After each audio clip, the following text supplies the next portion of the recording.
Welcome to Co-op Mode, round 117. This is the official video game podcast of Secret Friends Unite. I'm Todd Oxtra, one of your hosts, joined by my friend from the far east coast, a survivor of strep throat. That's Mark the Canadian Carabin. Hello. I'm feeling much better and happy to be here. Although I am wearing glasses because my contacts were irritating my eyes. So I'm like better, but like there's still something wrong. So here we are. Don't worry, Mark. It gets better in about 10 years. All right, great. And we are joined by a, I don't know, Carly, I don't know how many times you've been on the show, but many, many times. Carly Kjelstrom, welcome to the show. How are you? I'm doing great. I'm always happy to be here with you guys. This is so much fun every single time. Hello again. Yes, and if you're watching on YouTube right now, you will see lots of Carly's handiwork.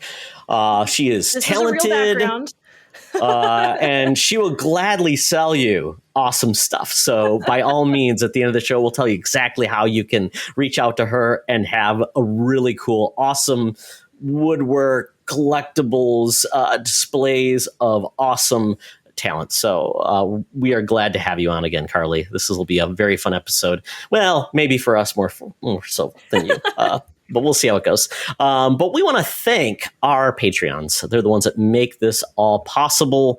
Let me just tell you that we have some great folks on Patreon. We have Best Bud, Jamie Prinky, BFFs Sean, Stella, Henry Nias, Missy Merchant, and Andy Milliken. And once again, if you are a secret friend at any of these levels, get to join our Discord group, get to put in comments about the shows, you get to select topics, you get to make crazy comments, and you get to have really long answers to questions we pose out there. And Mark, if people want to check out our Patreon, how can they do that? They can send a homing pigeon to the following address. No, I'm just joking. It's not that complicated. They can actually go to. Yes, that's right. Right. I forgot we're upgrading to ravens. I always forget that. Hopefully avian flu isn't happening this year. Working. Yeah. So they can go to patreon.com/secretfriendsunite. And if you're interested in trying it risk-free, you can get a free 7-day trial right meow and check out all the awesome, cool, exclusive stuff for 7 full days, and then be like, whoa, this is great, and decide to support ongoing. So you can, yes, and the power of Patreons is strong because we actually have one of our first requests due to a specific comic series on Spinner Rack. So we're going to try to accommodate that if we can find the right comics to do so. So awesome. Check it out. Let us know. If you enjoy it, stick around and enjoy the rest of the good stuff. But with that, we move on to some people's favorite and some people's least favorite part of the show, and that is buy, rent, or return. This is simple. You've been a Blockbuster. You were checking out the shelves. One of those movies you took home. You wanted to watch it forever, so you bought it. The other, you watched it once. You had a good memory. You rented it. You enjoyed it. The other movie, you watched 5 minutes, like Super Troopers. You didn't enjoy it. You return it. Yes, Mark. Yes. What? Yes. No. Why is Super Troopers your go-to bad movie? No. Yes. Actually watched that with a friend of mine from the Air Force. We were looking for a movie. We heard about Super Troopers. Like, hey, this is a great movie. It's a cult classic. Put it in. Lasted about 10 minutes. We're like, this is the dumbest movie. We are obviously not in the right mindset for this movie and have never looked back. Gone back and watched it when you were in the right mindset. Mark, I hate to say this, or maybe I don't know. I've never been in the mindset because I was in the Air Force all those years, so I kind of missed any of those opportunities. To be honest, it's just not been in my wheelhouse. So no. But it's so good. Once started people doing the meow thing, I'm like, nope. I just did that. I know you did, and I put. I am flabbergasted and upset right now, and I need people in their Discord to back me up and tell me. This isn't going to be one of those Tad Lasso moments with Charlie. Oh well. We will sidebar this and have an official Patreon admin discussion, I think. Oh well. So this buy, rent, return is the best year of gaming. Now, this isn't, I didn't include every year. I just picked a few that I saw. I'm like, wow, these are fantastic years of gaming, because everyone is talking about 2023 is the best year in gaming everywhere. And so depending on what you're playing, what games you love, any year could be your best, you're the best year of gaming based on your criteria. So I picked essentially 3. They're from the 2000s. So I know there's things that were from the earlier years, but it just seemed like the wealth of these years were just amazing. So I'll go through these really quick. 2001, Halo, GTA 3, Super Mario Bros. Melee, Devil May Cry, Final Fantasy X, Luigi's Mansion, Metal Gear Solid 2, Paper Mario, and Max Payne. 2001. 2007, BioShock, Assassin's Creed, Uncharted, Mass Effect, Call of Duty 4, Modern Warfare, Halo 3, Super Mario Bros. Galaxy, Portal, Team Fortress 2, and in 2015, Witcher 3, Super Mario Maker, Metal Gear Solid 5, Fallout 4, Arkham Knight, Ori and the Blind Forest, Undertale, Rise of the Tomb Raider, and Bloodborne. Whew. Man. I don't even know what to say. So with that, now it's a lot to just look through. If you haven't looked at this list, you can walk yourself through it if you want. But we're going to start with Carly. I mean, this was actually pretty easy for me.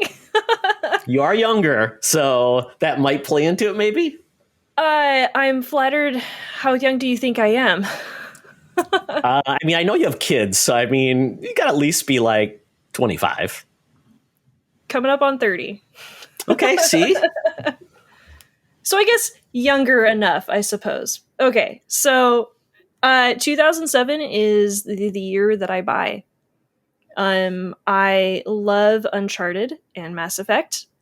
We've also got Super Mario Bros. Galaxy. I mean, it's Galaxy, so...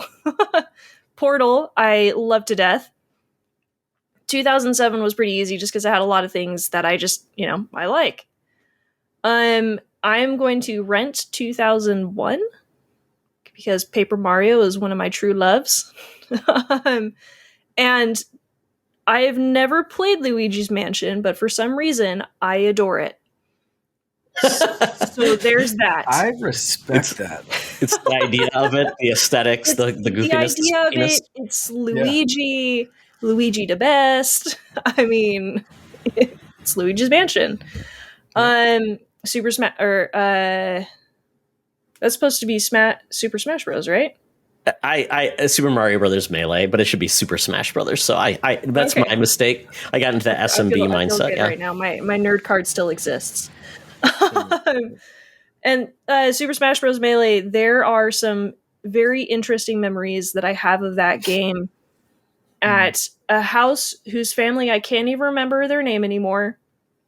But I just know that for some reason, the boys let me play with them, and that was like the highlight of every time we went over to their house. So that's the rent year for me, and I'm sorry, I'm returning 2015.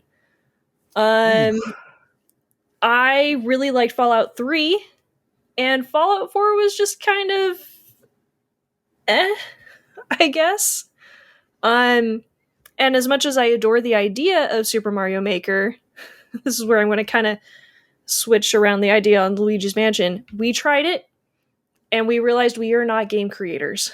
Not when it comes to building a Mario level. We made like some smaller ones, so we actually have some really fun videos of our oldest when she was trying out the levels that we made on Mario Maker. It's hilarious. I never got to play Ori either, though. So, I mean, I gotta return 2015. It's some good rationale. I like that. I think you appreciate, but yeah, certain things call to you, and that's really overwhelming at some point. It just gets to you. So yes. Good to hear, though. 2001 had some highlights for you, even though you were a young child at that time. Yes. Mark. You know what? I'm gonna mirror a lot of the same answers, I think. So starting with 2007 as my buy. 100%. It was such a groundbreaking year. You look at some of the games, even the ones you mentioned, and there's some that you didn't. And that's a good segue for me to actually read a comment in our Discord from Famous Seamus. the first off, he said, okay, one, how dare you? Because these were excellent years, and I agree with him.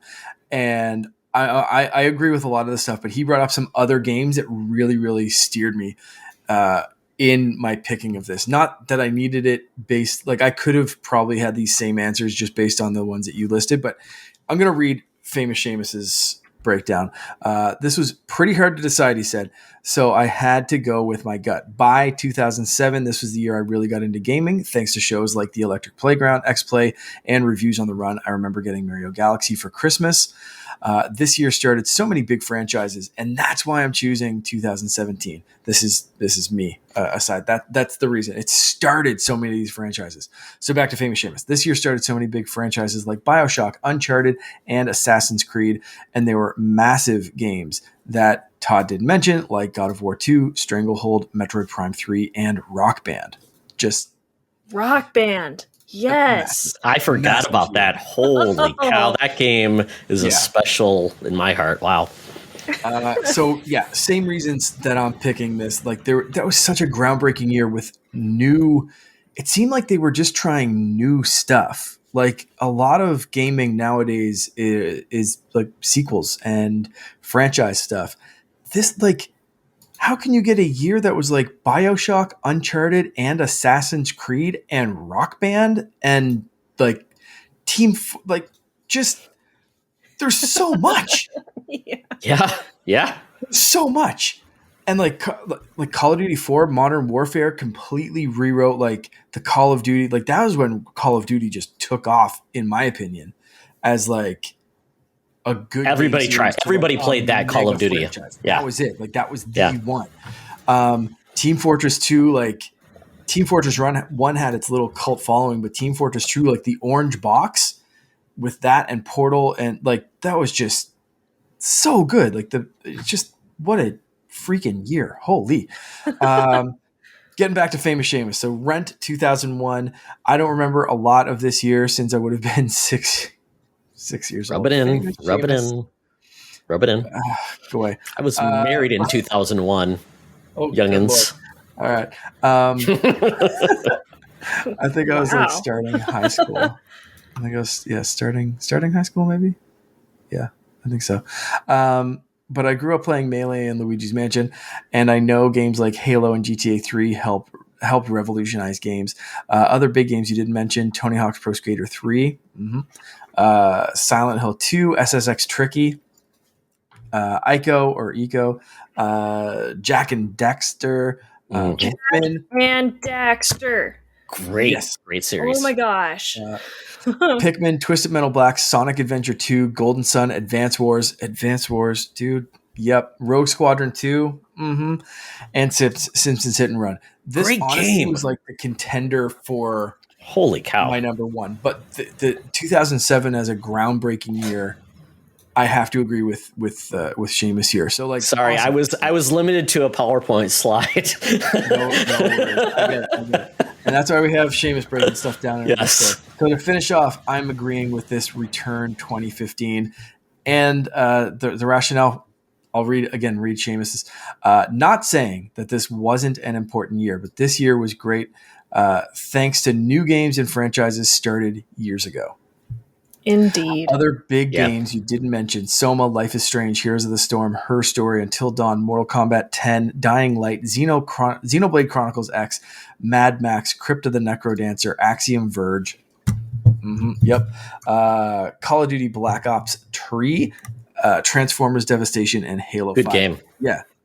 Great games, but like a lot of relying on franchises, a lot of like not trying as much new stuff. I agree with Seamus on that breakdown. I don't think I could say it better myself, which is why I read his and just agreed with it, because like that was such a good breakdown. Agree with all those points. And Seamus, thank you so much, man. You're amazing. Yes, great rationale here, and it just adds more to like, oh no, what am I going to choose? Because he added more things that made it even harder for me to choose. Even based on your list, like I have to agree with those choices. Like you look at the ones you list, like BioShock, Assassin's Creed, Uncharted for 2007. 15, you had like, Yeah, a lot of trilogies, 2015 was like the third iteration of something. Tomb Raider, that was its third reboot. I mean, yeah. I mean, and then you've got some things that were, lovable, things. And it is funny because I would go with 2007 would be my buy year as well. BioShock. Okay. And I think of like, that was Xbox 360's generation, along with the Wii was a year later. So was PlayStation 3, but they launched so heavy with Gears of War, BioShock, Mass Effect. I mean, Xbox 360 just could not do wrong. And that was the reason to own that console and the reason they did so well, because they knocked out of the park. And Call of Duty Modern Warfare, everybody played that game. I remember playing that single player campaign. And it was just blown away. I'm like, wow, I expected this to be more like, I didn't expect it to be like a 24, like Jack Ryan, like over the top roller coaster ride. And that's exactly what it was. So great. Yeah. Mario Galaxy, fantastic. Portal, it's a classic. That is a great year. And I think what helps is this is like year 2 for Xbox. It was year 1 of PlayStation. No, year 2. Essentially, you had a little bit more mature this is also the first next gen, era too. So I think it pushed some barriers graphically, sound wise, things like that as well. So I think that's what helped it quite a bit, push the envelope. And wow. I'm really torn between 2015 and 2011 or 2001. But I think I have to pick 2015 because Witcher 3 is one of my favorite games of all time. It took 2 games to get to where it became a classic.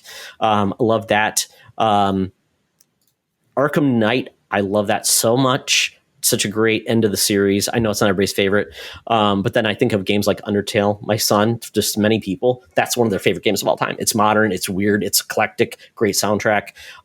Rise of Tomb Raider, I did love that Tomb Raider. It was probably my favorite Tomb Raider game.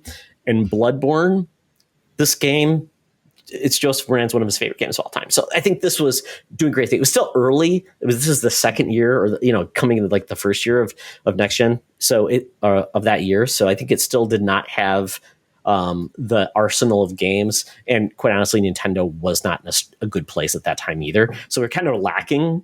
The Wii U is not the best platform for Nintendo at that point. So I think it was kind of a staggered generation. 2001. Great games. So I'm going to return that. I was never a Halo guy at that point. I really got into Halo with 2 and 3. GTA 3, never really got into GTA, but I know how important that it is to gaming itself. Melee was not a Smash Brothers guy. Devil May Cry, though, love that series. It blew me away when I first saw that. And Jak and Daxter, I mean, it was really a cool era of gaming, but yeah, that's where I would be. They're all good. I mean, that's the problem. It's No, it's super tough choices. Great job. Yeah. Well, good. I'm glad everyone enjoyed this. This is fun. It makes you remember that everybody has a certain era that they could say that their favorite year. So this year though is a fantastic year for gaming. And that I think that we're very lucky to have that, especially after COVID and everything impacted us. We're finally getting some great games. So very good. So, and now we're actually going to talk about the games we are playing. So we're going to start, Mark, I'm going to skip you and go right to Carly. Carly, what you been playing? So, I guess my nerd card is going to get a little bit punchier, though. I have not been playing very much of anything. Reasons being is because I've been incredibly busy, as we talked about before we got live. But also, we have been kind of tag teaming on Tears of the Kingdom. My husband has it's on his system. We have 2 systems. It's on his system, and so he does like all of the main stuff, like the fighting and the finding the memories. And so like I'm there for all of it because I enjoy watching him do this stuff. And then we haven't updated our game since like before 1.1.2 or something like that, because it got rid of the duplication glitch. My son yelled at me for that. It reset because we played another game, and I didn't realize when you play another game, it resets and it automatically.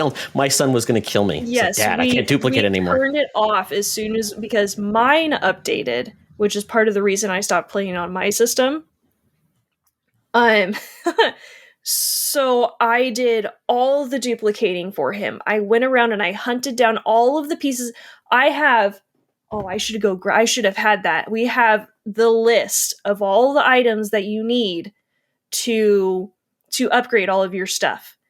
I should really go grab that in a second. And so I rode on all the dragons for like 30, 45 minutes to make sure I could get each piece that I needed, every dragon. I went and, he fought the Lionels for like the stuff that we needed from the Lionels. I was like, I ain't doing that. But I went around and I hunted all of the beetles, and I went and bought all of the bugs, and I went and collected everything that was on the list, because that's fun for me.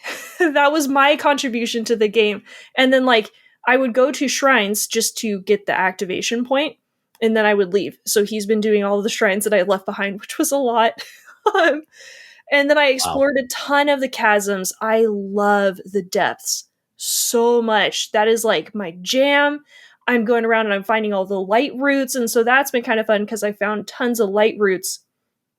So Jason's been going to the light root locations so then he can, figure out where the shrine is above it in the regular world.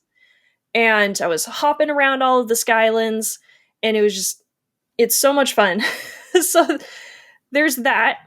I don't get much chance to play, but I this is kind of how our gaming is. Like, unless it's something like Hogwarts Legacy, which was freaking phenomenal, by the way. Or I'm going to pause on you. So how many hours did you put into that game? I don't know, probably over 100 at this point. Because I when it comes to games like Hogwarts Legacy or Skyrim or, Fallout 3, right? Like, I do things as they come along because I don't want to go back. So, like, I spent so long doing, like, all of the Merlin trials to make sure I wouldn't have to go back and do the Merlin trials, so I could have all of the pouches that I need, so I wouldn't have to come back to get the things that I need. So, like, I am like the worst. I cannot be the savior of the world because I will take 5 years in game to save the world. And the world will just burn while I'm collecting booble gems or Merlin trials or whatever. The world can burn. I'm going to have my pouch space. Dang it. Like, you need to be prepared. Oh, yes. You're going to save the world. You need as many things in your pockets as possible. And you'll never use them. That's how I've learned in games. You get all the stuff and you're like, well, I can't use it. I might need it later. And then I don't even know how many times I crashed in like Fallout 3 because I would try to open something. Oh, too much stuff. I'd have like 500 nukas or something. Yeah, because Mark, I think Loren had how many hours? Like you said, over 80, right? She has just restarted it again. She's up probably past that. I don't know the last time we checked. If you plan to replay as Hufflepuff one of these days because they get the Azkaban. She's replayed it with every house. She has every achievement in the game. Nice. And my girl. Just restarted another one just for fun. I beat the game and only got 60 hours. I feel like a rookie compared to everyone else. I'm like, wow. Yeah. This is everything I needed a Harry Potter game to be, though. It was great. As this was my childhood. This was like my dream. I turned my Harry Potter books into spell books by making paper covers for my books that were like Transfiguration, charms, but like this was my life. And so like as an adult, I'm like, this is the best of everything. And it honestly couldn't have been better. Like there was already a Quidditch game, so I wasn't even upset that there was no Quidditch in the game because there was a wholly separate Quidditch game years ago, and I played the heck out of that. And there's going to be another one. Yeah, and you're going to get another one. Yeah. And I bet if it's a dedicated Quidditch game, it's probably going to be better than someone that says, if we're doing everything, it might be okay. Yeah. Exactly. And to round up everything else, I have been playing a lot of 2 Dots on mobile. So that's a fun one to check out. Okay. Yeah. is it just a puzzle game where you have to connect 2 dots, or is there more to it? Well, yeah. So that's the basics. Is you're connecting 2 dots at minimum. It's not even like a connect 3 or anything, but it's puzzle games. You've got various obstacles to get past as well, like certain things that you have to like break the ice 5 times, or you have to bring all the water by making connections next to the water, and it'll flow over there. And I got my husband addicted, so I mean, that's probably Did a your win. job. No, I like the fact that every time your husband would go to play Tears of the Kingdom, he's like, "Oh, more stuff." I like that. It's like a gift that keeps giving. That's great. Yeah. Yeah, I like that. It's like it's such a great team. If he wants to do this part, you want to do that part. You guys are like that perfect like tackling things together couple. It's fantastic. Well, we're obviously not the only ones who wanted co-op or the ability to play as something or another. Specifically Zelda, which I have hope now. We're getting a Peach game, which I know we're going to get into that in a minute, but we're getting a Peach game. Can we get a Zelda game, maybe? Please? Oh my gosh, I will die of happiness. The Legend of Link. Zelda's Yes. Adventure. I mean, and this could have... I can't get started. If I get started on this, I'm going to talk for like 30 minutes. It's okay. So, we've all played this game. So, the hour mark, my son has completed at this point. I think he's completed the game. So now he's my guru. He's my Sherpa, telling me exactly what to do, saving me time, which has been fantastic. And I don't mind it because I feel like that's half the fun is, Carly, you mentioned like, I've done this or I've done that. I'm like, I haven't seen a Lionel yet. And I've got 50 hours on. I have not done this. And I'm like, Beatles? I haven't seen any Beatles yet. So everybody's got a story in this game. And I've only beat one temple and I'm 50 hours in. And Mark, I mean, while you were sick, is this what you got to do? A little bit. I've picked it up over the past weekend or so. So I don't know exactly my hour count, but I've finished like the first Rito temple. I've gone underground. I've done all that kind of stuff, but I'm still pretty early on as far as I'm concerned. I did see a Lionel, scared the crap out of me because I was way too early.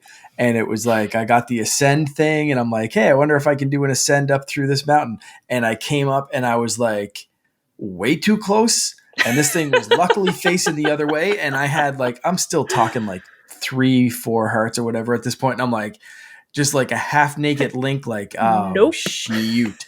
And like, you can't dive back down. So I'm like turning around like that little, like, okay, yeah, right. Okay. My wife's you came all the way up. You didn't look I thought you just snuck your head out. You're like, whoop, whoop. Oh, no. You didn't go for it?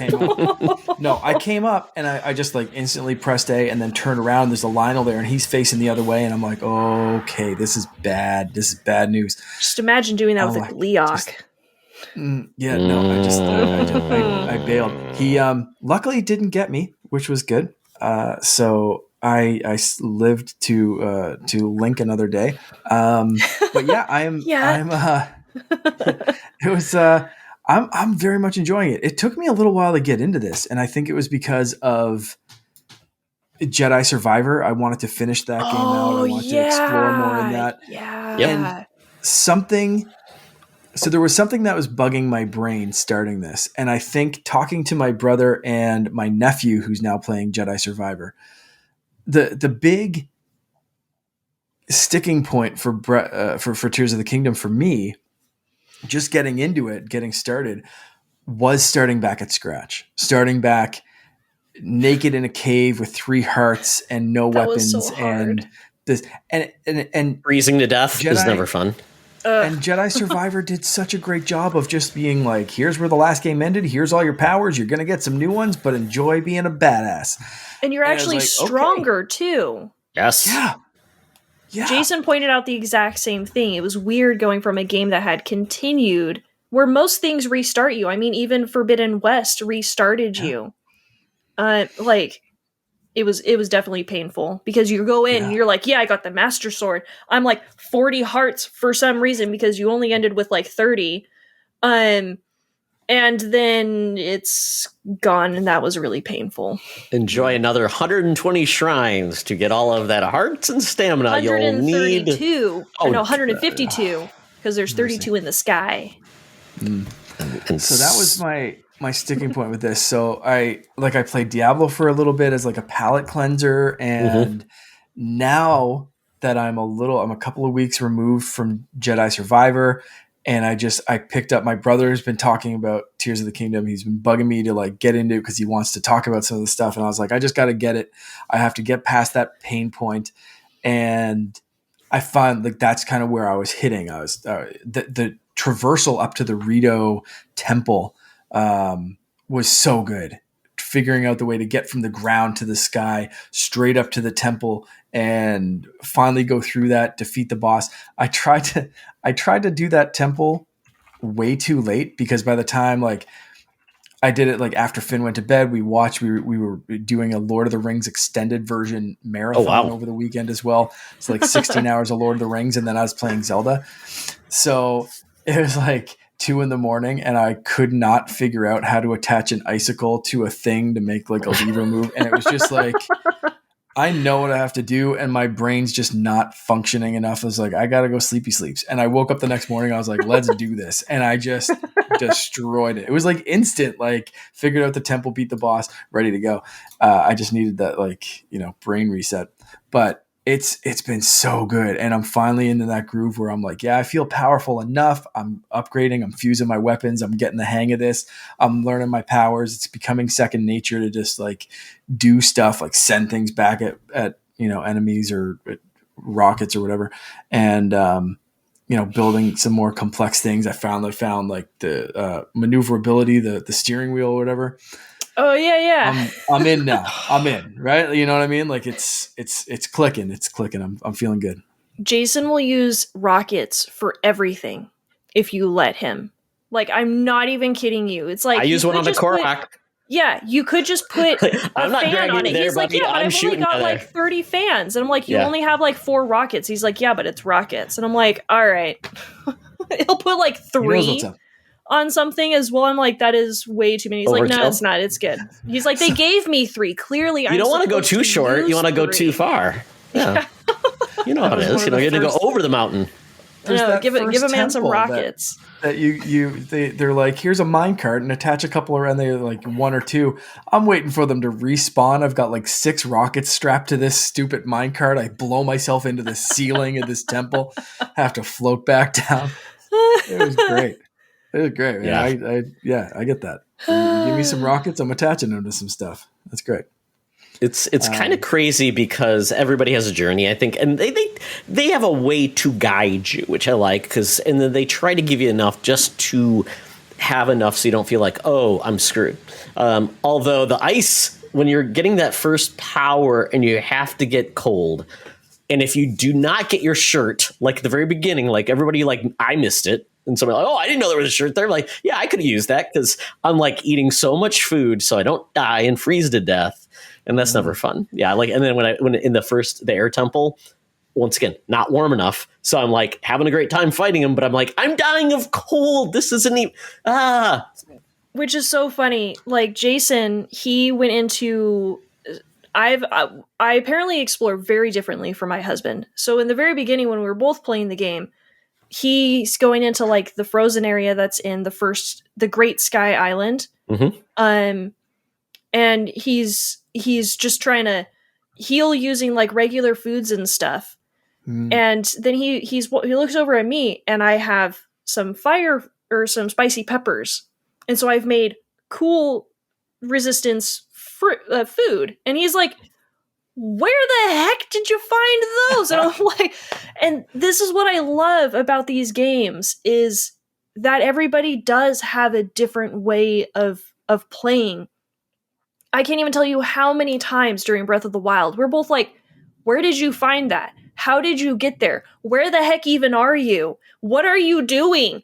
Like, and it's happened again in Tears of the Kingdom. Somebody made the funniest joke about these 2 games, and I agree to this 100%. Breath of the Wild was the tech demo, and Tears of the Kingdom is the full game. Which is it's wild. So true. Good Lord. The best game ever made is the tech demo? Come on. Right? But it's true.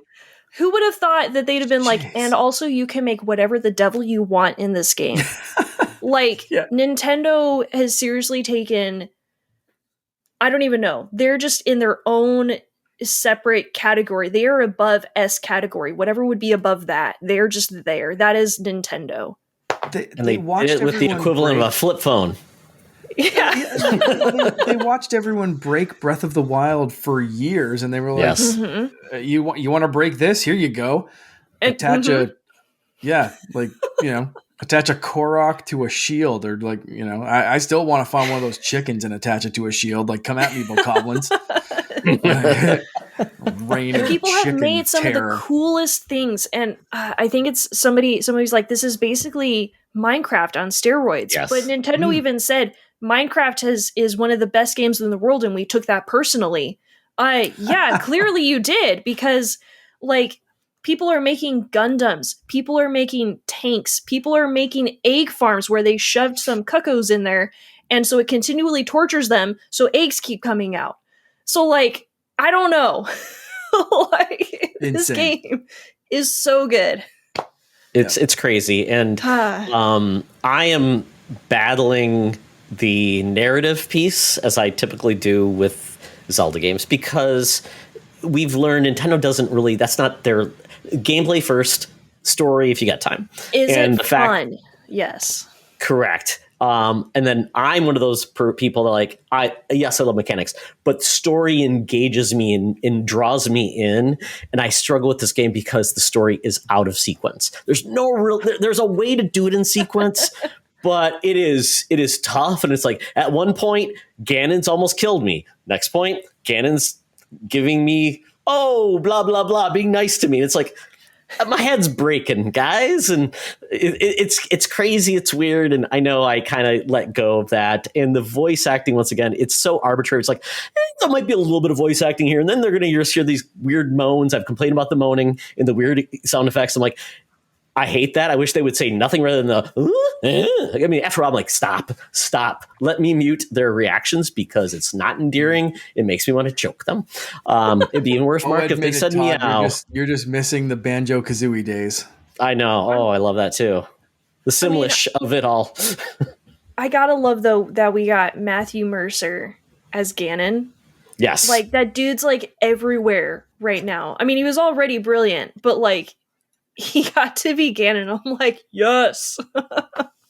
It's amazing. And they did pick some good voice actors, and I think I'm enjoying it. Like King Raru, I like him a lot. I like his voice. So I think they did pick some good voice actors. Zonai design. So good. Have you guys seen the reward that you get if you complete all 152 shrines? No. I have not. I will never see that reward. Shrines are a punishment. If you don't ever plan to get all of the shrines, then you should go look up what the reward is, because I'm not going to tell you what the armor is, but the armor, if you upgrade it all the way, is like 82 base. So it's also one of the strongest that you can get. Oh boy. But based on what it does, the lore that you learn in Breath of the Wild now makes 100% sense. Some of the stuff that's in the murals about what happened during the Great War is going to make so much more sense. Interesting. Okay, so it's not a golden poop. It is not a golden poop. No, that's from Hestu. Okay. Again, all right. Nintendo. Sorry. Yeah, no, I figured this would be Zonai colored poop. There you go. Green poop. it's like when copper tarnishes, it turns green. Gotta love it. Yeah, it is. Green and black. Yeah, I can't believe Nintendo managed to troll us twice with the Korok seeds. Yeah. Kudos, Nintendo. Yeah, not so much. Yeah, and it's funny because the shrines to me are punishment. I just want to get them over with. I don't enjoy them. I'm like, this is driving me. Like, I did this one, and I don't want to give any spoilers. It's a little bit of spoilers. It's something Bob. It's called Bob, and I'm like, okay, what is this? You're essentially dealing with a bobber in water, and I'm like, dang, I'm so dumb. And then I did this, and I played with this, and I did that. I'm like, oh, jeez, But it's like I just feel like I could waste like 2 hours trying to figure out just one shrine. I'm like, no, I'm not getting myself into that. But I know I need more like stamina or hearts. It's the battle that goes on forever. My son's like, just get stamina, Dad. Just get stamina. I'm like, I'm getting one-shotted by a bokoblin with a rock. I mean, that's how weak I am. So that goes. But it's fun. I'm having a lot of time, but I'm at a point where I'm like, I have 50 hours in. And I feel like I'm doing a lot and getting nothing accomplished. So I'm like, I have to move on. I have to now move on and get the rest of the towers, because if I only got one done and I'm at 50 hours, I'm like, I'm never going to play another game. So I got to move on. I think I'm ready to go head on and move forward. Honestly, some of those shrines are complete trolls from the devs too. Yes. Yeah. Yes. That's kind of how my brother played it, though. Actually, Todd, is he looked at the map, he got maybe the first temple done, and then decided, I'm not doing any more of these before I unlock the entire map. So find all of the towers. Yep. I'm doing that right now. Find as many shrines as I can, get as many hearts and stamina as I can, build up my arsenal, do this, do that, whatever. And then after like 100 hours, he went back and finished the other 3 temples and went after the end game. Like he's like 150 hours in, and he's just wrapping up all this stuff because he put like the 150 hours or whatever just exploring, just doing the stuff that you don't want to do. And then he took care of the rest of the stuff. So that's how he played it. And I might do it a little differently. I don't know. We'll see kind of where my path takes me, but that was his, without too many spoilers. That he hasn't given me too many spoilers, but he was just like, this is kind of what I did. So yeah, I have to get over the point where if I explore an area and I find a chest, it's rarely going to have anything interesting. It's going to have like 15 arrows.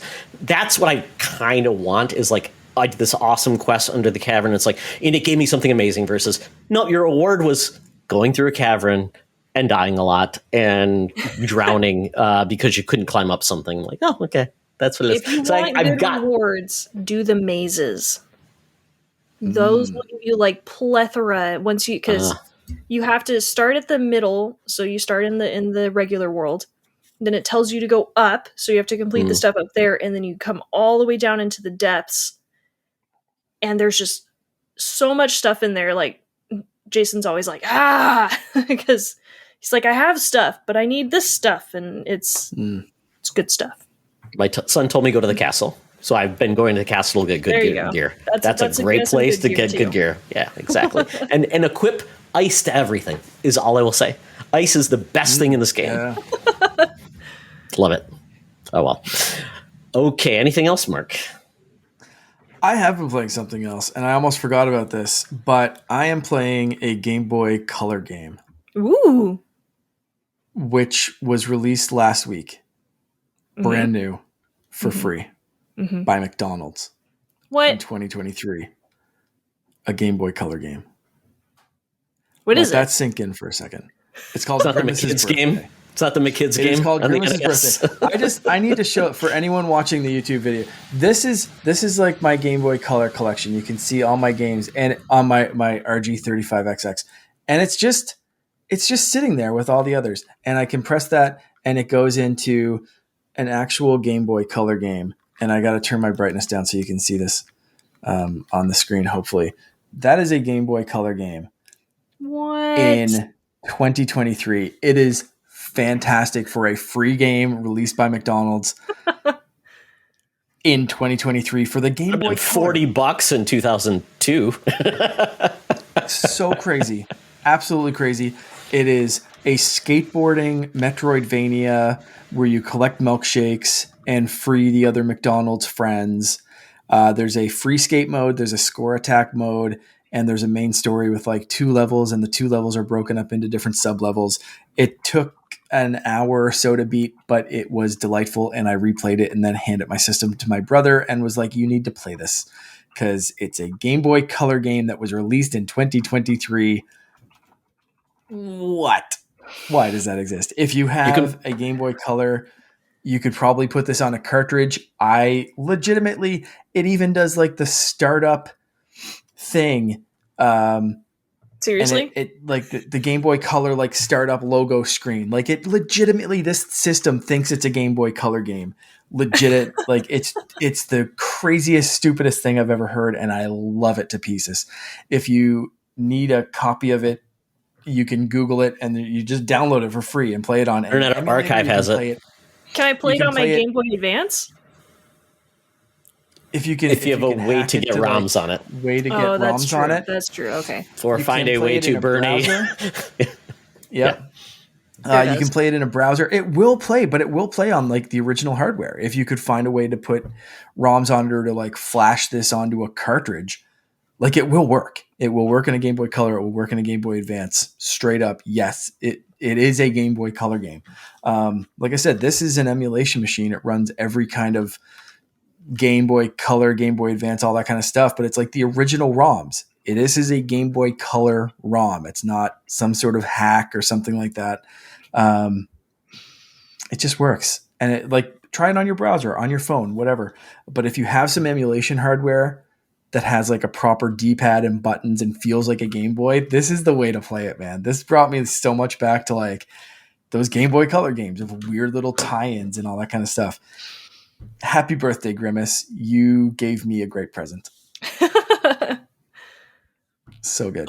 Reminds me of those Burger King Xbox 360 games. Yeah. Sneaking and yeah, some good stuff. Yeah. So good, and man. I did play that on the browser. It's great. It's on Internet Archive. And the fact that McDonald's even said like, let's do this, because all those kids with their hacked GB color systems. So I mean, random. it is McDonald's.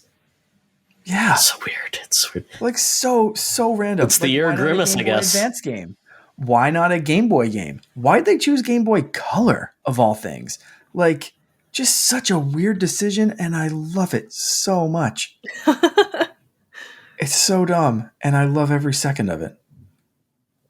Wow. You gotta love it. Good job, McDonald's. Now you gotta get a purple. And that's all I've been playing. Grimace shake mark. Yeah, absolutely. I don't know if I haven't checked if my McDonald's is locally doing Grimace shakes. Anyway, Todd, you've been playing some other stuff though.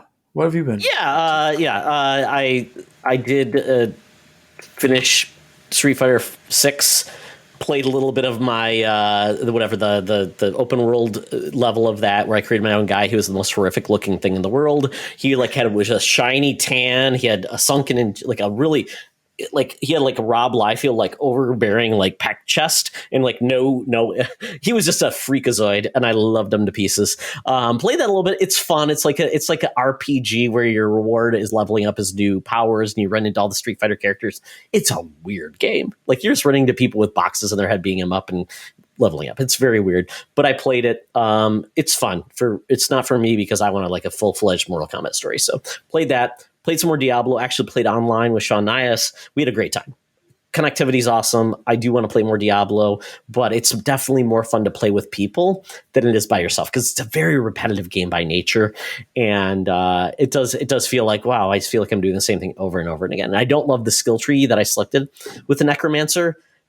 And then to redo it all, it just feels like work. So I need like a web app to like select all my things and then just have it appear, like in Destiny, where you could create your build on the app and then do it. So I'm hoping for that. But I'm going to play more Diablo. But the game that I've been playing some games from the Steam Fest Demo Fest, I guess what they're calling it. And what's great about Steam is when you go to Steam, you'll bring up this demo fest, and you'll just see everybody live streaming the games in your Steam browser. So you'll see them playing these games, and you're just seeing how much fun they're having and what they're doing, and you get a feel for the gameplay along with it. I just love that. I think it's best here. I wish PlayStation, Xbox, and Nintendo could do something like that, because I think it's really amazing to see those games being played rather than just seeing a movie or something like that. So I really like it. So it gives you a good feel for like what demos you should play. The only bad thing about Steam Fest is the demos are timed. Like they only last for a week, and then they like evaporate out of your Steam catalog, which I hate. It's like, why? So you have to play it. Maybe that's the whole point. It's like, play these now or you'll miss it. So I did play a couple, because people have been talking about some of the ones that really stand out. So I stuck to the Digital Devolver section, and they had a couple games that I tried. One was called Bleaksword DX. And this game looks like it was a Virtual Boy game, but without the red haze. And it's a weird, like, individual, like, almost one, think of like Zelda 1, where you have like one board. And that's all it is. It's one board, and you beat it, and then you go almost like a Mario world, Super Mario 3, where you've got like a world map, and you go to the next one, and it's one board. And it is but the art style is like an Intellivision or an Atari 2600 art style. It's a little bit less than 8-bit. I don't know the best way to describe it, but the field of depth gives it a 3D quality that looks amazing. Reminds me of like an early like Virtual Boy game. It's very unique in the way it floats around, and the art style is really, it's something they couldn't have done on those systems, but it's like very stylized. It's like the HD 2D effect or something like that. Really enjoy it, but it's definitely pared down. The sound is awesome. It's a very simple, it's a melee game where you're fighting these monsters, and there's 10 nodes to get to the first boss at World 110. And you do get levels up. You do get rewards. You get like a shield enhancement. You get more strength. It's really cool, but once again, it's very limited. And I didn't love the combat because it's one of those things where it's directionally motivated. So if you're going to hit with your sword, you move forward as you do it. So if you miss, that's not good. So it's kind of your momentum leads you forward. I don't love that. I love more of like I'm static so I can control it.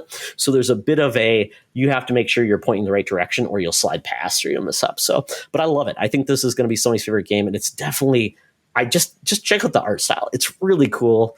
Highly recommend just checking it out because it's neat. I want to see more of these type of experiments in style and using different art forms within games. It's really cool. And the sound design was really neat too. I liked what they did, and they played around with it really well.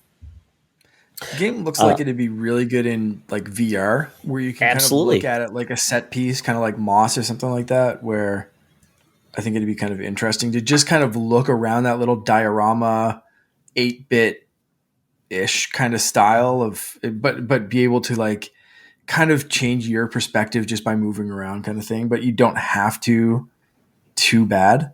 I think that'd be really neat.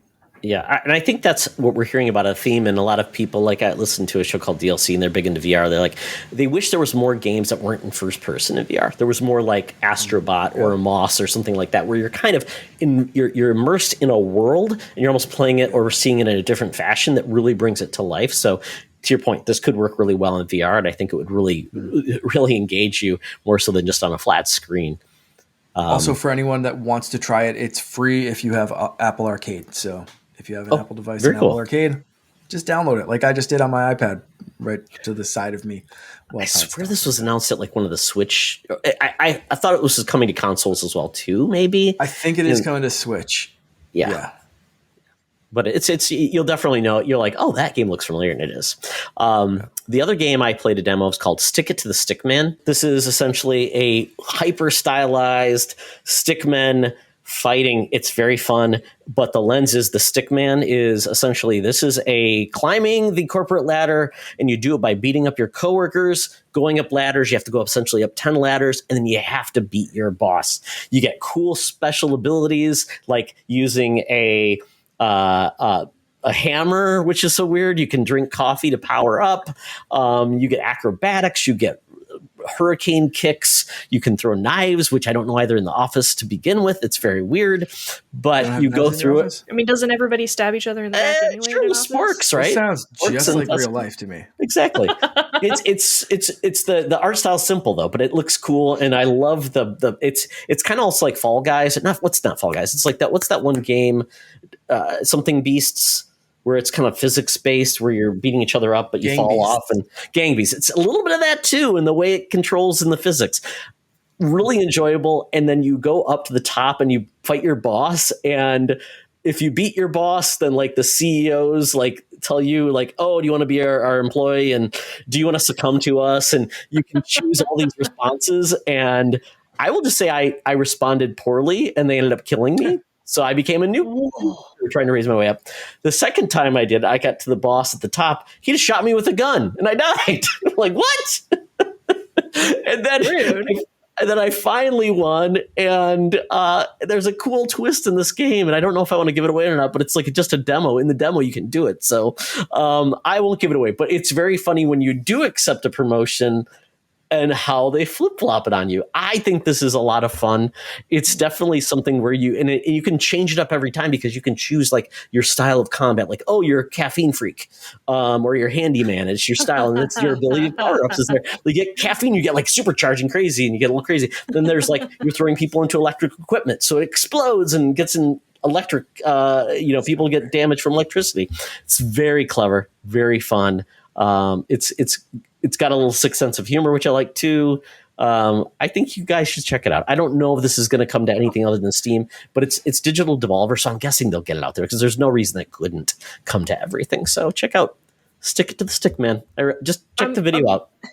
I'm looking at these images and these GIFs and stuff, and this is 100% those epic stick fights. Yes. Like we all saw on YouTube, 15 years ago, right? But somebody turned it into a game instead of just a simple animation, which those animations, by the way, were super epic. I mean, they're pulling out swords out of nowhere and like Matrix effects and yes, it was Bruce Lee light. I mean, it was amazing. So I'm glad we're finally getting the ability to actually do this in a game versus someone animating it, like as actual video. So so check that out. So that is it for what we've been playing, but now we're going to get into the big part of the show, the bonus round. This is all about the Nintendo Direct that happened out of the blue. We didn't think we were going to get one. Nintendo was like, we don't want to be part of your Summer Games Fest. We want to be part of the late June Games Fest that we're throwing. So we got this event. And before we get into this, I just want to let everybody know what I predicted wrong. And I'll let you know right now that I was not great. So, Mark, if you have your predictions, you can give those too. But really quickly, what did I expect to see? Summer Games Fest, I expected Mortal Kombat 1 gameplay, a Kojima, and Call of Duty. Only one of those things happened, Mortal Kombat 1 gameplay. Xbox, I expected to see Hellblade 2, didn't. Game Pass Family Plan, didn't. Starfield console, didn't. Ubisoft, X-Defiant, that was there. Nintendo, NSO Next releases, and Mario Kart Next Tracks. I was half right, because we did get the Mario Kart Next Tracks. What I wanted to see at Summer Games Fest was Team Asobi, new Astrobot, or a Marvel trailer. Neither of those. Xbox, I wanted a new tier for Game Pass for Xbox Live Gold and Crimson Skies. Didn't get that. Ubisoft, I said I wanted to see a new Star Wars game. I did get that. Nintendo? And it looks phenomenal. Yes, it does. We're very excited for that game. For Nintendo, I wanted to see A Link Between Worlds on Switch. Did not see that. What I didn't want to see at Summer Games Fest, Kojima on stage gushing with Jeff Keighley. Didn't see that. Thank you, Jeff Keighley. Xbox, I did not want to hear them talk about players' hours of interaction. Don't care about that. Forza Porn and Starfield, because we were going to get that Starfield extra event. So in a large way, they kind of they gave me 1 out of 2 that I didn't want to see. Ubisoft, I didn't want to see Just Dance, of course. More Just Dance, and apparently it's an esport event, esport Olympics dancing event. I don't know. Yeah. I did not want to see Skull and Bones again until it's announced and it's on sale. We got a song from Skull and Bones, so I guess there's that. Yeah, and then Nintendo, I did not want to see Everybody 1-2 Switch and lots of Pikmin. I got one of those. I didn't get the other one. Because I knew, because the reason why, because Pikmin is coming out like in 3 weeks. So I'm like, we know it's coming. You don't have to give me more information. So that's where I landed. Not too successful. Mark, anything that you wanted to call out on your own? Let's see. My expectations, like I expected Microsoft and Activision to kind of like push hard that they're going to keep supporting other platforms. Like anything that Activision announced, it would be like, hey, this is coming to everything. I can't remember if that kind of happened or whatever. EA, again, I wanted more Star Wars stuff from like EA or Ubisoft, and we got that. I did want Jedi Survival DLC. That didn't happen, but we did get the next the next Star Wars game, so good stuff. I did not want to see a huge like, this is coming to mobile and this is coming to mobile and here's some Netflix games and this is like, I just didn't really want that, and I don't think, for the most part, I think they kind of didn't do that. I just wanted like the focus on gameplay for Starfield, like no more teases. I just want, and we saw that in the extended play session. I also did want a Perfect Dark and an Xbox exclusive marble game. Did not get either. Assassin's Creed, we saw that. I said I wanted to see both Mirage and hopefully a peek at some new stuff. We saw the Netflix or the Assassin's Creed VR stuff, so I think I was pretty delivered on that one. And I wanted Mario plus Rabbids DLC stuff, and we got 2 announcements and some of the final DLC coming up, and 2 mentions of that. So I thought that was pretty good. And from Nintendo, here we go. I wanted to know WTF is happening this fall.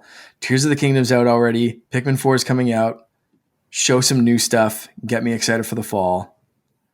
Here's where I failed. I wanted Wind Waker and Wave Race.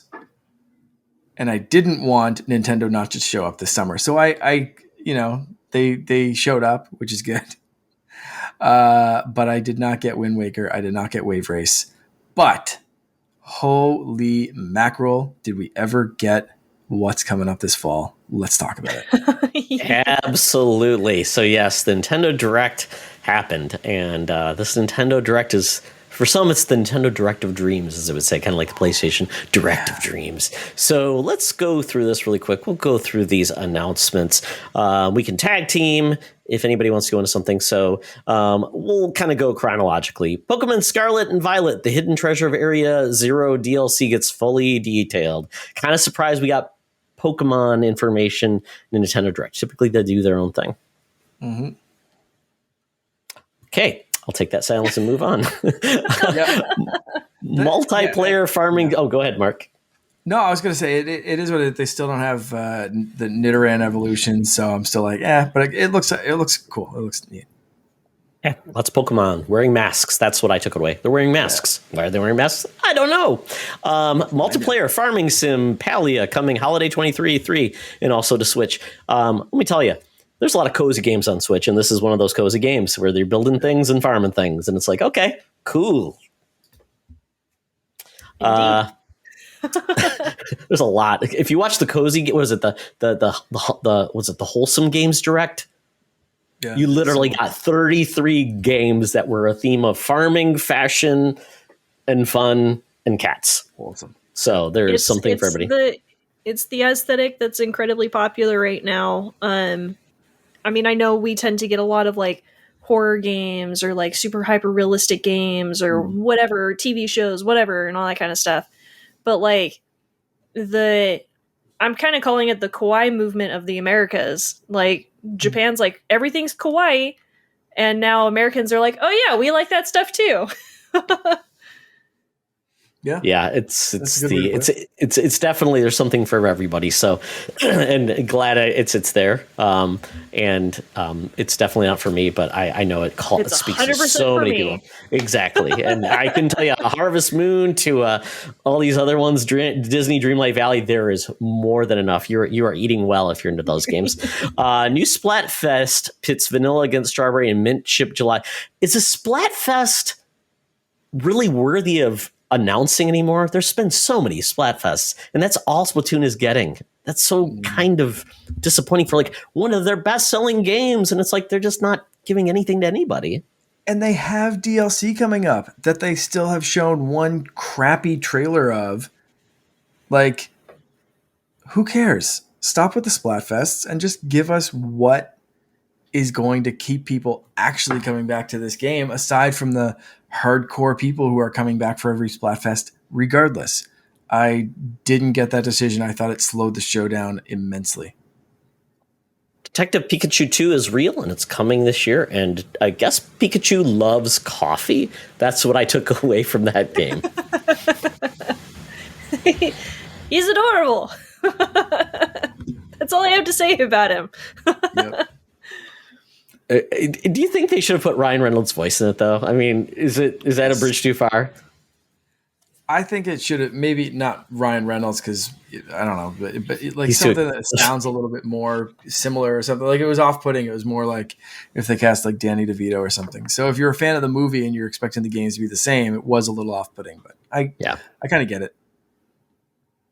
Yeah, and I know the first game people really enjoyed, and obviously the movie. So it seems weird that now it's 3 years later, and this is finally happening, and no sequel is announced for the movie. Then we get Super Mario RPG Remake. This was I think it was one of those great where it teases you with like, oh, we're just getting it for NSO. Nope.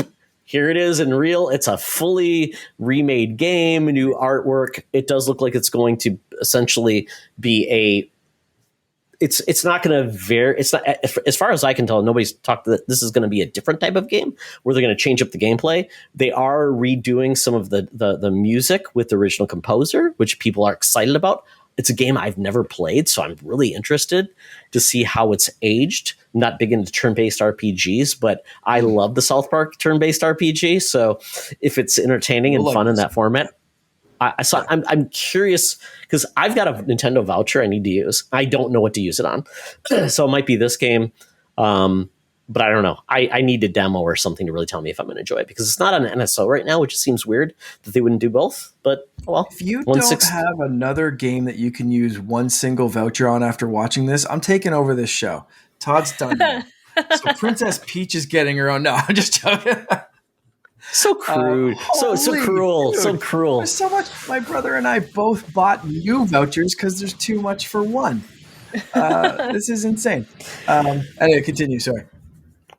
But I don't know. I think it looks fun because I do like that kind of it's action-based, turn-based RPG. The writing's supposed to be very good in this game. Sound's supposed to be amazing.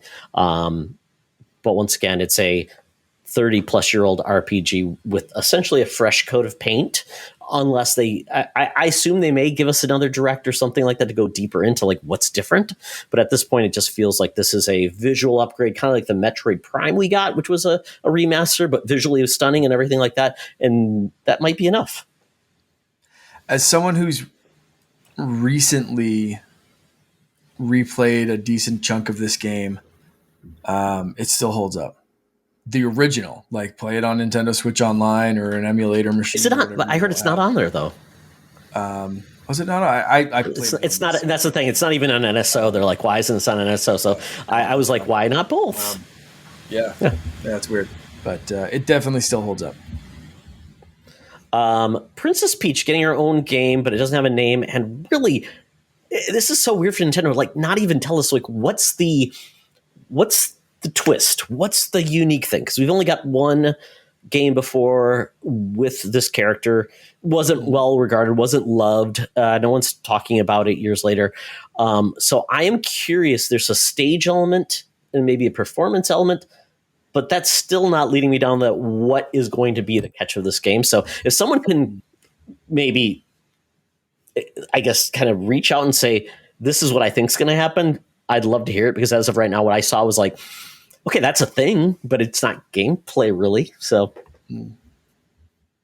yeah, everybody's no one has a feel for it. I think they're just teasing. I think I think that was kind of one of the points of this direct was just like we have some stuff coming up. We can't stay silent. We're still, people have been calling out like it's the end of the Switch lifestyle cycle. Like let's kind of like roll out these swan songs or whatever. So this was kind of Nintendo coming up and being like, we have stuff that we're not even going to tell you the name of. We have stuff that we're not like, it's so far in the future that we're not going to give you any details other than it exists to give you the confidence to go out and buy a Switch OLED, a Switch for the family or the person that doesn't have it this fall, this holiday season. Switch is still a good buy. There's games that we haven't even named yet. Here's a quick little image of some stuff, some teasers. Switches still have a ton of life. You're safe to go buy one right now. Go do that right now, please. I sincerely hope someone has taken the Peach teaser and put peaches to it. Yes. I'm sure that's somewhere on YouTube at this point, but Yes. President of the United States. I hope they take a page from The Puppeteer, which is a game I'm sure nobody has ever heard of on PS3. It's on their streaming service. It is fantastic. It's a really adorable game, and it is from a state. You're basically in a stage play. There's an audience actually applauding you as it's happening. There's musical numbers. It's wonderful. It's got great mechanics. So if they stole from that, I'd be all in on this, and it'd be so much fun because it's almost like performing and doing actions could be really told, especially if there's like a narrator or someone. So this could be really charming and really fun. So I hope Peach gets her day on the screen or on the console. We're getting Luigi's Mansion's Dark Moon from the 3DS getting remake. Now, this is funky because, Carly, you mentioned you love the idea of it, not so much in the playing of it. I love Luigi's Mansion 3. I've never been able to play it. That's the difference. But you have a Switch, right? I've never had the chance. Yes. So did you play 3? No. 3 is amazing. You could play that game on your own. It's amazing. I know. Okay, so we're very I don't know. I don't know how to word this. I don't know how to word this at all. It's not that we don't want to buy games. It's that it's like when there's already these other games that are already out that we know are just going to take a plethora over time. And then it's hard to remember to go back and buy games. And so It's easier for me to be like, okay, I can't do the whole backlog thing. I just can't. I don't have a to be read list. I don't have a to be played list. I just can't do that. It stresses the heck out of me. If it comes up later that I'm like, hey, someone gave me this game. It's like, okay, well, now I'm going to play it. But I'm not going to be like, oh, I have this whole list of games that I need to buy, that I need to do something with, because then it's also like, but there's also all these other games that are coming up. And so we live in a really great time where like, I don't need to worry about going back. I love that attitude. I call it a collection and a backlog because I don't tackle my backlog. It's just there for something I know I might have enjoyed at one time, and I'm perfectly fine for not. It's not money wasted. It's money appreciating people's efforts to make great games. So you totally get it, especially when the game is taking 100+ hours of your time. I mean, with the Tears of the Kingdom. But this one not that we're naming games. No. Luigi's Mansion Dark Moon, I believe, is the sequel, right? Is that right, Mark? Yep. Okay, so it was on 3DS. I played a little bit of it. I didn't love the 3DS game. Like, I just didn't like playing on that little screen with those really wonky controls. So the fact that this is getting remade. The last remake we got from a handheld was, I believe, Link's Awakening, and I really love that game. That was a really fun remake. Our oldest played it, and she loved it, which is saying something. So I like the Luigi's Mansion 3. Love that quite a bit. Never played Luigi's Mansion for some reason. Not sure why. So it's great that we're getting this game. It's just weird that we're not getting Luigi's Mansion. We're getting them out of order. So weird, but I like this and the fact that it's coming forward and we're getting to play another game. So it's really cool. Honestly, Luigi's Mansion 1 was a great tech demo, but very short. This is probably the best Luigi's Mansion game. So if you're going to port one, this is the one. Like, this is the one to get. This is the one to buy. Like, 3 was awesome, but like, this is just get this one. Do that. And because Luigi's Mansion 3 was so acclaimed, I've got to imagine they're going to be doing some tweaks to this game to bring it up to like the acclaim that Luigi's Mansion 3 was. So we'll see if that happens. Next, we're getting the Batman Arkham Collection, excluding Origins, including City, Night, which a lot of people are surprised because that really pushes systems. I'm glad it's coming out, and it's supposed to be. All the games are supposed to be native on Switch, which is pretty cool. Because if people got a streaming version of Night, that might not be well regarded. I was waiting for that, and it's going to be streaming on Switch, and it just like straight up, just like they're running on the thing. Great announcement. Then Dragon Quest Monsters. I know this is kind of a series that's been on DS and other things like that. It's essentially Dragon Quest Pokemon, and you can make them have little babies that are a mixture of monsters. Yeah. So I want Dragon Quest Builders 3. That is all I'm sure out for. Get that eventually. That was very successful. I understand. Then we get Pikmin 4 gameplay walkthrough confirmed. It's basically the big news is you can now play at night with glowing Pikmin and the creatures. Essentially, it's a blood moon on the Pikmin planet. Always. Yes. And they look like little ghosts, which are really cute. They're pretty darn adorable. I'm excited about that. So my biggest qualm with Pikmin was the time frame, because I was just enjoying the world. I wanted to explore and see it, and things like, nope, you got time, you got to get back. I'm like, you're killing my groove. So I just found this thing. Exactly, and that just so much fun. Really so and then you're killing my Pikmin. And I heard they're making it even better this time. So you should be okay. So I may rent this one. Gamefly is my friend. Metal Gear Solid Collection already announced, coming to Switch. No more to say there. Vampire Survivors finally coming to Switch. Like the last place that didn't have it is getting it. And we're getting co-op 4-player local coming to all platforms, which is cool, which is different. So 4 people playing Vampire Survivors at once. Sounds fun, as long as it can hold up on Switch, man. That's the only worry. There's so much happening. There's a lot going on screen as you get further in that game. It's I need the Switch to run it well, because it's such a perfect place to play that. It feels like it's like right on a Nintendo console, like just the graphics and just the feel of it. But I need it to hold up. So we'll see. Yeah. Wave 5 Mario Kart 8 Deluxe Booster Course Pass added. Big news is probably the playable characters, Petey Piranha, Wiggler, and Comic, and there's a bathroom level where you can probably fly in the toilet. Which was totally inspired from those people who were doing like the Mario home circuit thingies. And like set everything up. Like I was like, this is 100%. This is probably like the CEO's bathroom. Yeah. Absolutely. Is there a bidet? Is that confirmed? Water blast. That's a real Japanese bathroom. It's got a bidet. Oh well. Yes, hell yes. Another WarioWare game is coming on the way, and this is really getting into the full motion days of old, getting crazy and wacky with motions.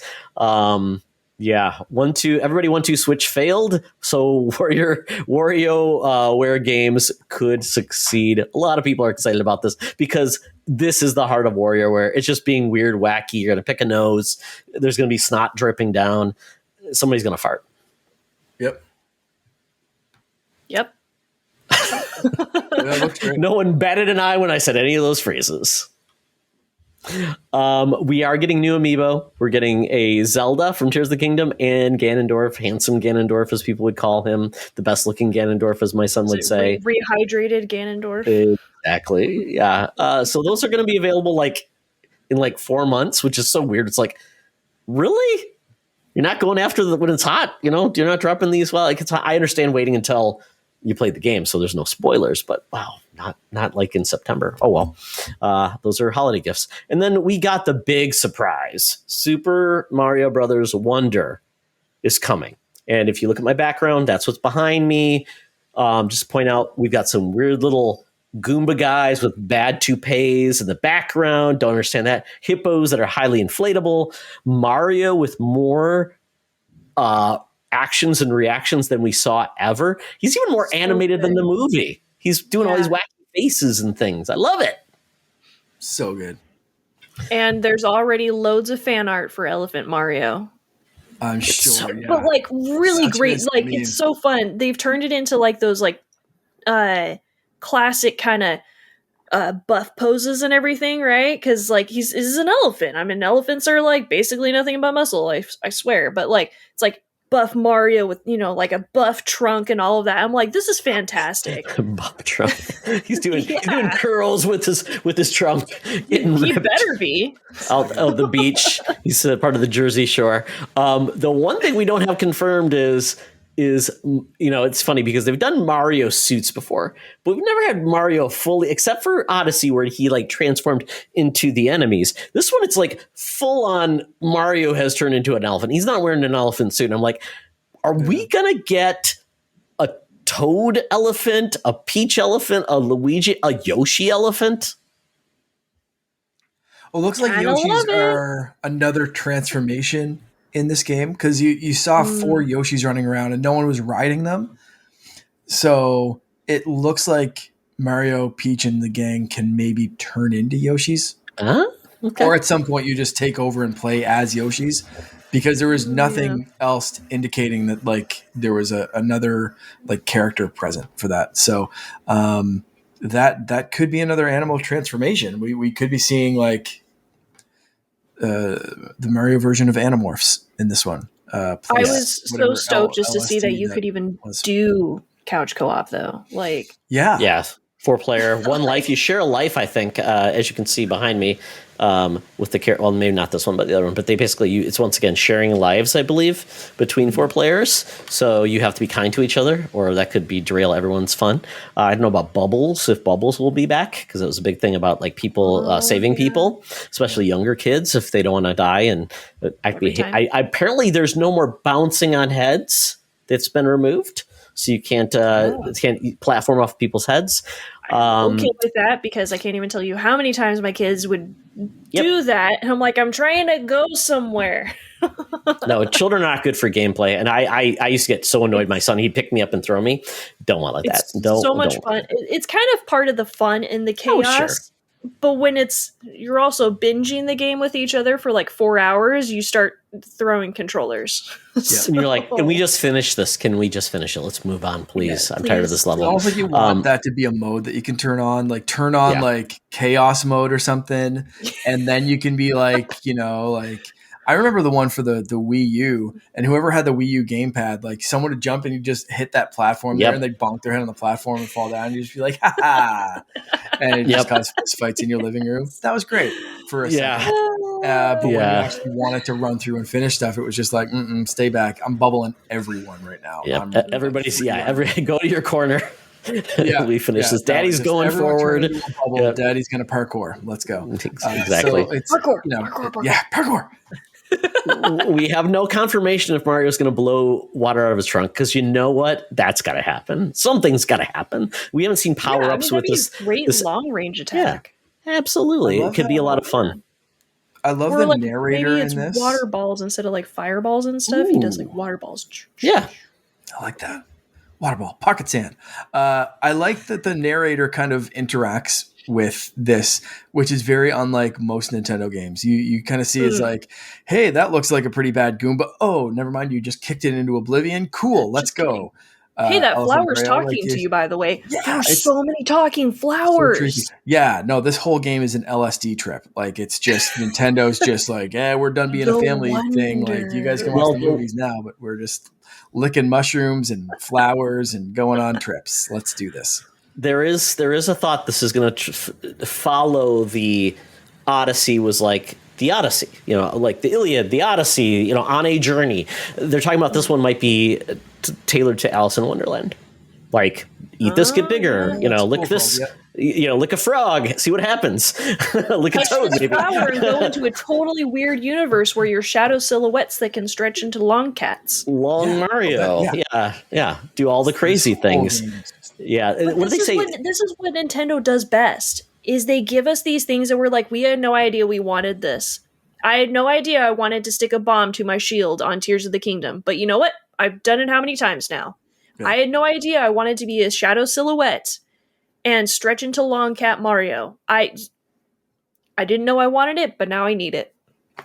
Yeah. And we haven't really got a new, like, the last really iteration on a 2D Mario was New Super Mario Brothers. We got a ton of those. We got Mario Maker, but every time they've done a new iteration of Super Mario Brothers, the 2D, they tend to do some new experimentation. Try it, because everybody thought, what are they going to do now? Super Mario Makers, we can do everything. It's like, no, they're going to throw something that's not just a standard tool set item. They're going to play with it, recreate it, and make it fun, which I appreciate. Because at first I saw this, I'm like, oh, really? We're going back to that well with New Super Mario Brothers? I'm like, what are they going to give us, 1 billion coins this time? Or are they going to do something silly like that where they kind of milk that, how many more times can you get the new Luigi's Mario Brothers U Special Edition Deluxe? Nope, we're going to turn you into an elephant this time. Exactly. And this is just the tip of the iceberg, I assume. Just like when we saw Odyssey, it's like when we saw Mario do those things on Odyssey, you're like, oh my goodness.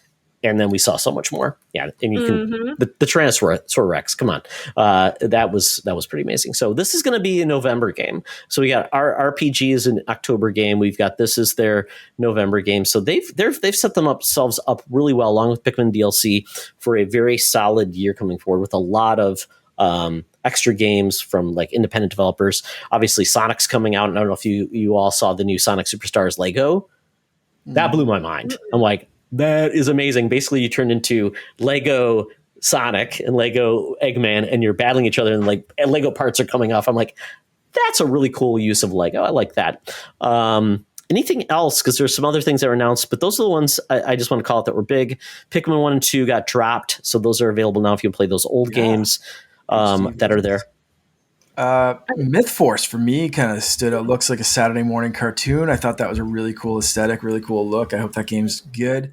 That one and the Pikmin love, man. The fact that in a few weeks we're going to be able to get every single Pikmin game, like mainline Pikmin game, minus the weird like 3DS kind of offshoot or whatever. But like 1, 2, 3, 4 on Switch, all living there, like.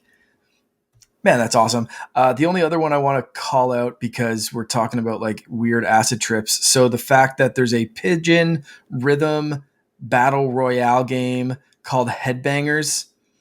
If anyone had that on their 2023 Summer Game Fest bingo card, like you win. Don't care. If you had pigeon rhythm battle royale game, you win. If someone predicted this, I want to know what toads you've been licking to predict this. Tell me, because that's fantastic. Okay. I hope it's better than Skatebird. Carly, Hadafil, what was it? Hadafil Boyfriend? It was about pigeon dating sim. Right. Yes. One? Yeah. What a pigeons getting all the game love. Carly, any other games like stand out to you that like what was your game of the show? I think my game of the show is probably Mario Bros. Wonder. That's what I'm spending my other voucher on. That's what it's going to be. But I just find it funny that Gloomhaven is coming to the Switch. Yeah. And I only point this out. So I'm on BackerKit crowdfunding a lot. So I'm over there. I've ran a couple of campaigns through them. For those who don't know what BackerKit crowdfunding is, BackerKit handles a lot of the surveys that come after Kickstarter campaigns. And so they've started to do their own crowdfunding platform similar to Kickstarter, but it's just them now. Anyway, Gloomhaven, the creators of Gloomhaven, Frosthaven, whatever, they just launched another campaign to do like reprints of like everything that they've ever done. So I found it really interesting that they've got that going on, and then it was announced in the Nintendo Direct. And so I was like, cool. Really good for you guys. Like, I love seeing when my fellow creators and stuff are doing this kind of stuff. I'm like, kudos. I mean, obviously they're way bigger than I will probably ever be, but it's just fun to see these connections that I'm like, hey, I saw you here and I saw you here. Yeah, and like Gloomhaven game is on PlayStation. It's and I've heard it's a good console adaptation version of it, because obviously Gloomhaven is a very expensive detailed board game, so this might be a gateway drug to get people into the board game. It's very cool. Good marketing. Yeah, absolutely. I wanted to call out one game. It really surprised me. It's called Penny's Big Breakaway. This is the team behind Sonic Mania. This is a cool 3D platformer where essentially you have a yo-yo, but you use the yo-yo as essentially a melee weapon, but also as a traversal, like almost like a vehicle. This game blew me away. I'm like, I love the idea of it. I love 3D platformers, and this one has a good pedigree. So I'm really surprised that this just game is coming from nowhere. Don't know when it's coming out, and quite honestly, I don't know how much they're going to charge, but this could be a lot of fun. Priced right, I think this will be on a ton of Switches.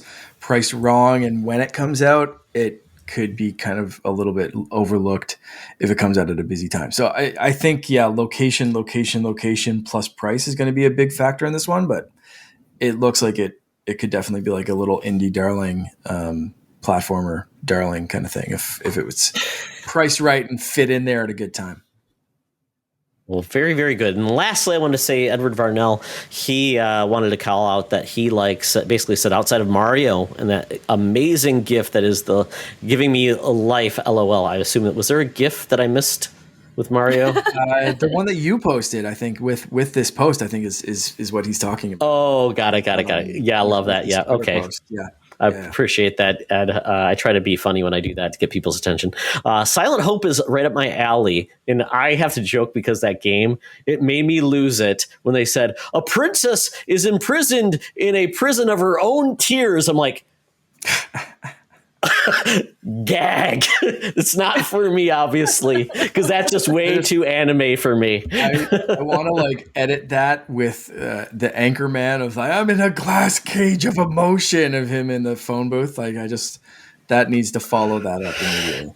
Yes. So that made me laugh, but yeah, I know, Ed, where you are with your love of certain games. He goes right up my alley along with Detective Pikachu, Star Ocean, Myth Force, and Penny's Big Breakaway, of course, the Zelda amiibo. And really quick, that Star Ocean game, talk about that 2D HD style. That's on fire. And I love it how they're doing that. I was a surprise. Yeah, such a great art style. Don't know if I'll play that one, but like art style. Give me a Pokemon game that looks like that. Like, holy, what an art style. Fantastic. I'm ready for like action RPG games, not just the turn-based that do that as well. I would love to see some of those games happen. Like there's a Brave Fencer Musashi back on the PlayStation 1. If they did that style using like the PlayStation graphics and that from Square, I would be all over that too. Yeah. Well, very good. So this was actually a very fun direct. Mark, I do have to choose like my voucher because as of right now, it ends up in February, and I'm guessing we're not getting big games in like March or January, February that weren't already called out that are like calling to me. So it's probably going to be the Wonder. Use them though. You can use the voucher up until the last day, even for a pre-order. Correct. Yeah. So maybe we do get a January direct. Maybe we get another direct where they show some reveals. Yeah. I'm not counting my chickens because to clarify that. Yeah, I'm guessing we're not going to hear about anything big with Switch until like after they've sold everything they can sell in the holiday season, and then after that, like, okay, guys, thank you for buying those. Now here's our new system, and it's coming out in April. That's what I'm waiting for. Yeah. Like I said, man, my brother and I were both in agreement after watching this. We were both like texting about it and then talking about it. My dad, we had a little birthday party for him yesterday, and we were just still like gushing over this direct and being like, yeah, did you buy a new voucher? Yeah, I bought a new voucher. Like we were both going to use it on Pikmin 4 and then RPG and Super Mario Wonder. Like, yeah, heads up. Like, let's go. It's just, yeah. Instant new voucher purchase. So like I know we're kind of like Nintendo people, but hook, line, and sinker. This one got us. If they wanted to sell more games, but sell more vouchers, like yep, they did it. Yep. And pro tip to those in the States. Costco always runs deals on their gift cards for Nintendo. I ended up getting $100 worth of Nintendo gift cards for $80.